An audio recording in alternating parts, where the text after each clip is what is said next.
Have you ever wondered if the miraculous healings performed by Jesus were more than mere acts of divine intervention?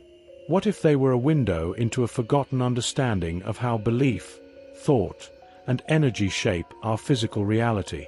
Let me guide you into this mystery, not as a skeptic, nor solely as a believer, but as a seeker of deeper truths. The Gospels are filled with astonishing accounts of healing, the blind receiving sight, the lame walking, lepers cleansed, and even the dead raised to life. But let's look beyond the surface for a moment. Each miracle carries an essential phrase, often repeated by Jesus himself. Your faith has made you well. Why this emphasis on faith? Could it be that faith, belief, or intention activates something within us? A hidden mechanism of healing that transcends the boundaries of what we consider possible? Take, for instance, the placebo effect. In modern medicine, we see time and time again that the power of belief can trigger real physiological changes in the body. A sugar pill given under the pretense of being a cure has been shown to lower blood pressure, alleviate chronic pain, and even shrink tumors. What if Jesus understood this principle centuries before it became a topic of scientific inquiry? His ability to instill unwavering faith in those he healed wasn't just a spiritual practice. It may have been a key to unlocking their own self-healing potential. Here's a practical way to start exploring this in your own life. Reflect on an area where you feel stuck, physically or emotionally. Now, instead of focusing on what's wrong, focus on imagining what healing would feel like, what it would mean to be whole again. Visualize it vividly, as if it's already happening. This is more than positive thinking. It's a way to align your mind and body toward the state you desire. In a sense, you're planting the seed of faith within yourself. But there's more to Jesus' miracles than belief alone. Consider his methods. Often, he used physical touch, the laying on of hands, or verbal commands like, "Be healed." These weren't random acts. In many spiritual traditions, touch and spoken word are believed to carry energy, a force that interacts with the unseen fabric of our being. Modern practices like Reiki and sound therapy echo this idea. Could Jesus have been tapping into an ancient, universal knowledge of energy transfer? This leads us to an even deeper question. Was Jesus' power unique to him, or was he teaching us that we, too, hold the potential for such transformation?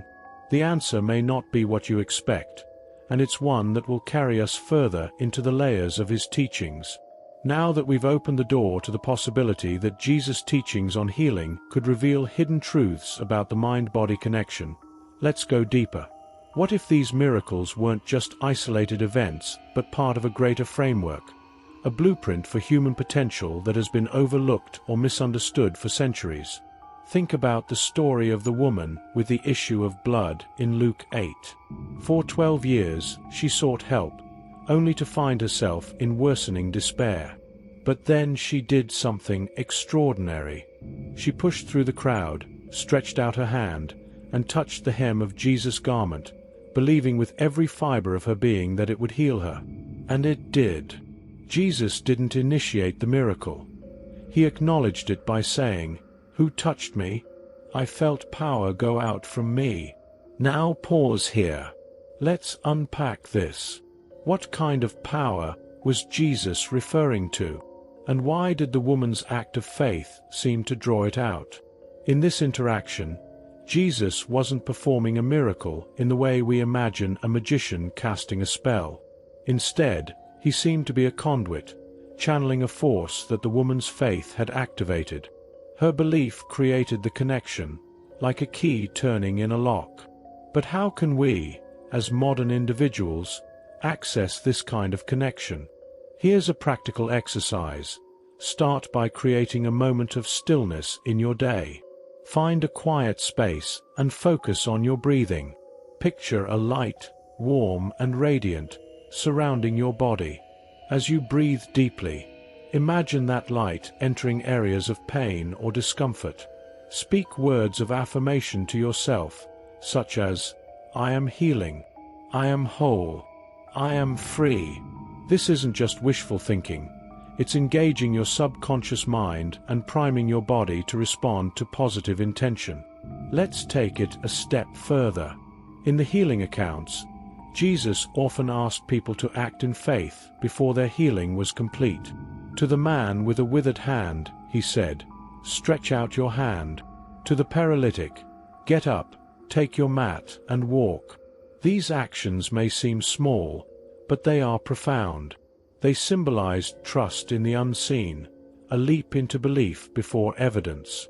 What small act of faith can you take today? Maybe it's as simple as walking outside when your mind says stay in bed, or smiling at someone even when you feel broken inside. These actions aren't just symbolic. They send signals to your mind and body, aligning you with a path toward healing. But this idea of faith and action raises an intriguing possibility. Could the source of healing be within us all along, waiting to be awakened by belief and movement? And if so, what role does Jesus play in this process? Was he merely a guide, or something far more profound? The answers might not be as far-fetched as you think. Let's now turn to one of the most mysterious aspects of Jesus' healing miracles, the role of spoken words. Time and time again, we see Jesus using the power of his voice to create transformational change. Consider the story in John 11, where Jesus raises Lazarus from the dead. He doesn't perform a grand ritual or make a lengthy prayer. Instead, he simply says, "Lazarus, come forth." And with those 3 words, life is restored. This isn't just a biblical narrative. It's a lesson in the power of intentional speech. Words are energy, carrying vibrations that have the potential to shape reality. Scientists have discovered fascinating connections between sound frequencies and matter. For instance, in cymatics experiments, specific sound waves create intricate patterns in water and sand, almost as if the vibrations are organizing the physical world. Could Jesus have been tapping into this principle on a level far beyond our understanding? Let's make this idea practical. What words are you speaking into your life right now? Are they words of healing and strength, or words of doubt and limitation? Try this exercise. For the next 24 hours, monitor your internal dialogue. Write down every negative thought you catch yourself saying, and then reframe it. If you think, "I'll never get better," replace it with, "My body and mind are working together to heal." This might feel odd at first, but here's why it works. Your brain doesn't distinguish between what's real and what's vividly imagined. When you speak words of healing and possibility, your subconscious begins to align with those ideas, creating new neural pathways. It's the first step toward making the unseen become seen. Now, let's bring this back to Jesus. In many cases, his words weren't just commands. They were invitations for people to believe in their own potential. When he said, "Your faith has made you well," as he often did, he wasn't taking credit for the miracle. He was pointing out that the act of belief unlocked something powerful within the individual. Think about that for a moment. If faith is the key, and words are the catalyst, then what might happen if we combine these 2 elements in our daily lives? Could we not only heal ourselves, but also influence the world around us? Here's a challenge for you. Choose a phrase that resonates with your current struggles, something simple but empowering. It could be as straightforward as, "I am stronger than I think," or as bold as, "I am ready for transformation." Speak this phrase aloud every morning for the next week, not just as a routine but with conviction. Notice how your mood, choices, and even your physical state begin to shift. The next time you hear the words, "Lazarus, come forth," remember this. Those words weren't meant only for a man in a tomb 2,000 years ago. They're a reminder that the power of speech, paired with belief, can call forth life where there was none. But this leads us to a deeper question. Was Jesus merely reflecting an existing universal law, or was he revealing something divine and exclusive? Keep this thought close as we venture further. Now, Let's delve deeper into one of the most fascinating dimensions of Jesus' teachings, the mind-body connection. Many of Jesus' miracles didn't just address physical ailments but seemed to restore wholeness, body, mind, and soul. This principle, though ancient, aligns strikingly with modern science and holistic healing practices. Was Jesus centuries ahead, embodying truths about health and vitality that we're only beginning to understand today? Let's explore the story of the paralytic man from the Gospel of Mark. Jesus doesn't begin with a physical act of healing, but instead tells the man, "Your sins are forgiven." Only afterward does he say, "Get up, take your mat, and walk." At first glance, this might seem puzzling. Why address the man's spiritual state before his physical condition? This wasn't a coincidence. It was a profound insight into the interconnectedness of our inner and outer worlds. Modern studies reveal that emotions and thoughts can manifest physically. Chronic stress, for instance, can weaken the immune system, while positive emotions can accelerate recovery. This mind-body connection is central to fields like psychosomatic medicine, which studies how psychological factors influence physical health. Could it be that Jesus recognized the need to heal not just the body, but the emotional and spiritual wounds that might have contributed to illness in the first place? Let's make this practical. Think about your own life. Are there unresolved emotions or mental burdens that might be affecting your physical health? Take a moment to reflect on one lingering thought that often weighs you down. Maybe it's regret, guilt, or fear. Here's an exercise to try. Write that thought down on a piece of paper, then counter it with a forgiving or empowering statement. For example, if you're holding guilt over a mistake, write, "I release this guilt and allow myself to grow from the experience." The act of writing is symbolic. It transfers the thought from your mind into the physical world, giving you a sense of release. Returning to Jesus' method, his focus wasn't only on healing the symptoms but addressing the root cause. For the paralytic man, forgiveness and release of inner conflict came first. From this perspective, healing was as much an inward journey as it was an outward miracle. This dual approach to wellness is echoed today in practices like mindfulness meditation, which helps clear emotional blockages, or breathwork exercises that calm the nervous system. Take a moment to consider, what if Jesus' miracles were less about defying the laws of nature and more about revealing their deeper truths? The implication is profound. Perhaps we have more power to influence our health and well-being than we realize. And yet, this raises another question. If the mind-body connection is so powerful, what role does faith play in unlocking its potential? Faith, after all, seems to be the common thread in many of these miraculous events.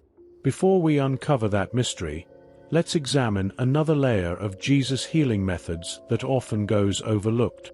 Beyond words, beyond faith, what unseen forces might have been at work? Could energy itself, an unspoken, invisible medium, have played a role? Stay with me, because what comes next may shift your entire perspective. Let us now uncover the most intriguing and mystifying element of Jesus' healing methods: the invisible forces at play. Time and time again, Jesus didn't simply speak to the ailment. He emanated something intangible yet transformative. Was it faith, energy, or an ancient understanding of the human body's natural frequencies? Let's explore this with a blend of spiritual wisdom and modern science. When the woman with the issue of blood touched Jesus' cloak, he turned and said, "Your faith has made you well." But here's the fascinating part. The healing occurred without Jesus consciously acting. He felt power leave him, as if an energetic transaction had taken place. What does this imply? Could Jesus have been tapping into a universal energy field, one that connects us all?